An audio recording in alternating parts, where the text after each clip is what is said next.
Rodgers' future is uncertain. He's been open about his priorities, including personal matters and a desire to join a team that wants him and has a strong chance of winning. Rodgers discussed his split from the Jets with Pat McAfee yesterday and what that in-person meeting was like with new head coach Aaron Glenn. I think we're going to have this long conversation. I've flown across the country, and 20 seconds in, he goes, literally, I'm talking to the GM about something, and he leans to the edge of his sheet and goes, "So do you want to play football?" And I was like, "Yeah, I'm interested." And he said, "We're going a different direction at quarterback." And I said, and I was kind of shocked. Now, not shocked because I didn't think that was a possibility. Listen, of course, they want to move on. That's totally fine. But shocked because I just flew across country. You could have told me this on the phone. If we weren't even going to have a conversation, and this is verbatim exactly how it happened. So I said, "Huh?" And he goes, "We just want to know how you want it released, the messaging." And I said, "Why?" And then he said, "I don't want to be up in front of the room saying something and have guys looking back at you." Interesting. And I said, "What does that even mean? Are you assuming that I would be in the back of the room during a team meeting undermining what you're saying?" I said, "You don't know me." And he said, "You don't know me."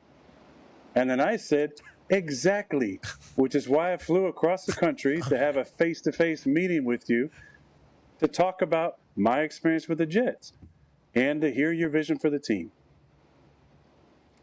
20 seconds in. What I thought was going to be a couple-hour meeting turned into like a 15-minute meeting. All right, I got to call an audible on this. Hi, guys. Welcome back. And Stephen A., I'm going to start with you because just listening to that sound again, what I found interesting, and I'm genuinely asking you this.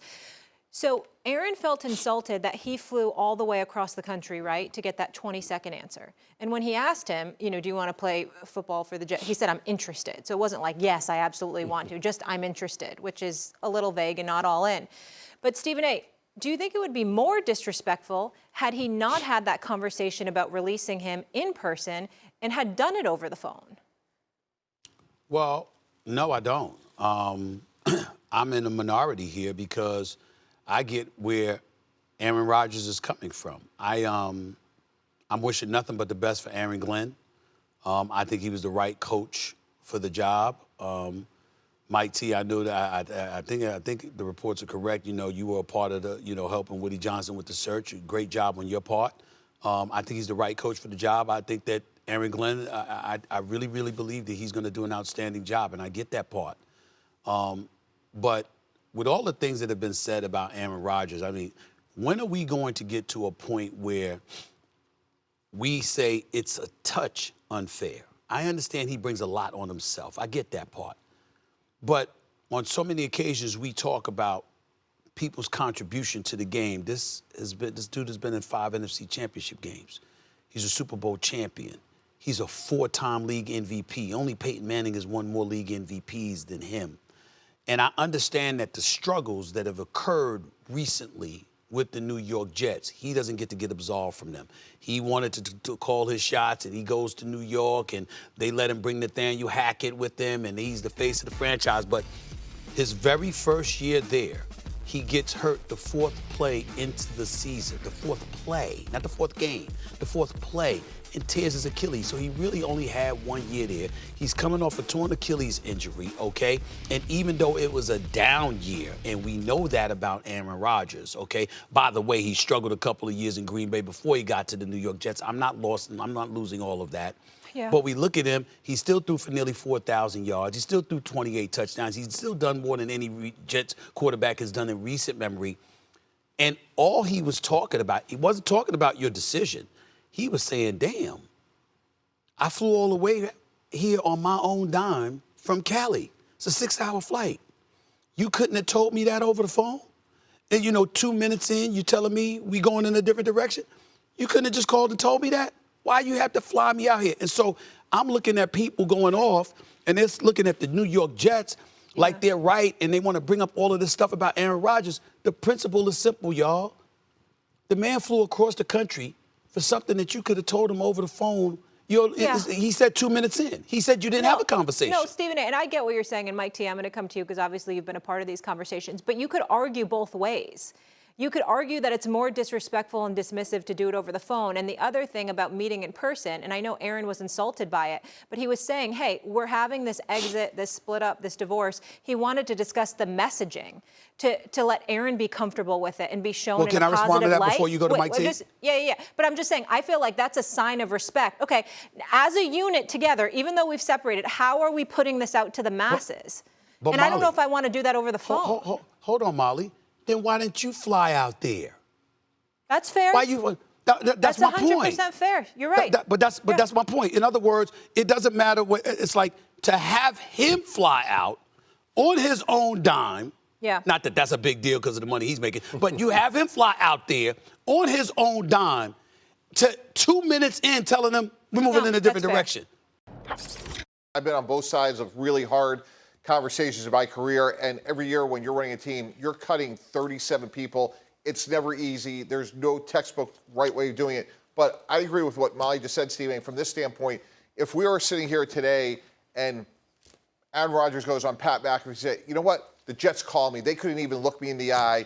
Then, we'd be talking about how come they didn't meet in person. And if you remember, when he left the Packers, there was all the whole thing of they try to call, but people know you can only FaceTime me because I don't get good reception. So it's been very noisy. These conversations aren't easy. I do think, to Molly's point, that, hey, let's get on the same page so we can exit this relationship in the most appropriate way possible. And look, I was part of hiring Aaron Glenn. I think he's going to do great. I've known him for 28 years as a player, as a scout, and now as a head coach. He made what, to me, was the right decision, not the easy one. That really is the headline. They picked Justin Fields, which right now looks like I'm really intrigued to see how well he could do in New York. And they closed the chapter. And I think part of it, from a human nature standpoint, just to be candid, is an iconic player was told by a new head coach and a new GM, we're not interested. And I'm sure that stung Aaron Rodgers. He's human. He heard from his boss they no longer wanted him. So maybe part of what he was saying was, boy, that really hurt me. That was disappointing to hear that I was no longer wanted. Mike T., I usually don't agree with you, but Stephen A., you're wrong on this topic, and I agree with Mike T. You look at this for Aaron Rodgers, yes, did he have to fly across the country? I think the biggest point is what Molly just said. Whether it's on the phone, whether it's in person, there are going to be complaints. At the end of the day, he comes into that meeting. Why would Aaron Glenn want to get to know Aaron Rodgers if they've already made the decision to move on? If you're Aaron Rodgers, I don't want to sit and talk to you for hours if you already know that my services are no longer needed for this organization. Yeah. It sucks to be told, especially when you've reached the level of Aaron Rodgers. I never got to that point, so I don't know what it feels like. I do know what it feels like to be cut. And when you're sitting across from somebody and you don't feel like you get to argue your point or give your perspective of why the product on the field was the way it was, why they are moving on, then yes, you do feel like it was a disservice done to you. So I understand his feelings, but that doesn't make the Jets wrong. I look at this situation, if you're a Jets fan and you heard what Aaron Rodgers had to say yesterday, you're fired up. You're like, finally, they've made a decision and they've run with it and they're not looking back. Yes, the Aaron Rodgers era came in with a lot of hope, and some of it wasn't Aaron Rodgers' fault. But at the end of the day, they're in a position now with a new general manager, with a new head coach, with a new quarterback. We're moving forward, and we are not interested in what the quarterback of last year has to say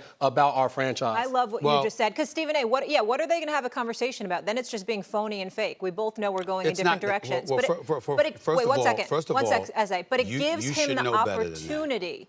No, but I'm saying it gives him the opportunity that if he did want to explain himself, Aaron Rodgers, he can now do it sitting down face-to-face with this gentleman.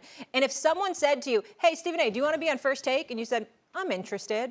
Like, what? That's dismissive and disrespectful as well as an answer. We're not absolving Aaron Rodgers for his role in anything. We're talking about a bigger picture. Everybody on this television right now has been a part of negotiations. It's not just about the money. It's about how things are handled. I can tell you that for a fact. I just finished going through a very lengthy negotiation. I can tell you for a fact, money is important, but that's only one component. There are other things that come along with it. Respect does matter. And what I'm saying to you is that I'm not debating the part about calling him on the phone compared to looking him in the face. You could have picked up the phone and said, listen, we made a decision. We'd like to come out and talk to you. You could have done that. You could have flew to Malibu. There's worse places to go. You could have done that. The point is, by them handling it the way that they handle, they probably have their reasons. And you best believe that if it was other people, it might have been handled differently. So maybe there's some personal animus with him. I don't know. All I'm simply saying is that when he sits there and he explains it from his side, I think people are looking at the history of Aaron Rodgers, and they're primarily focusing on the bad, forgetting this is one of the greatest players in the history of the National Football League, who is a champion, who has been a big-time player and has made a lot of contributions to the league. And then the fact that you could have gone out there to see him yourself to give him that bad news, as opposed to having him fly there on his own dime, just for you to tell him in 2 minutes, we don't want you. Mike, last word here, guys. Got to be real quick, then we got to go. Just to put a ribbon on it, all that, I understand that. I think what we saw yesterday was a football player, an all-time great, understanding his football mortality and being basically told by another team besides the Packers that it's time to move on. And that's a hard thing to digest. Okay. Absolutely. All right. And here's what I know, Stephen A. We're grateful that your negotiations went the right way, and we still have you here. We can agree on that, okay?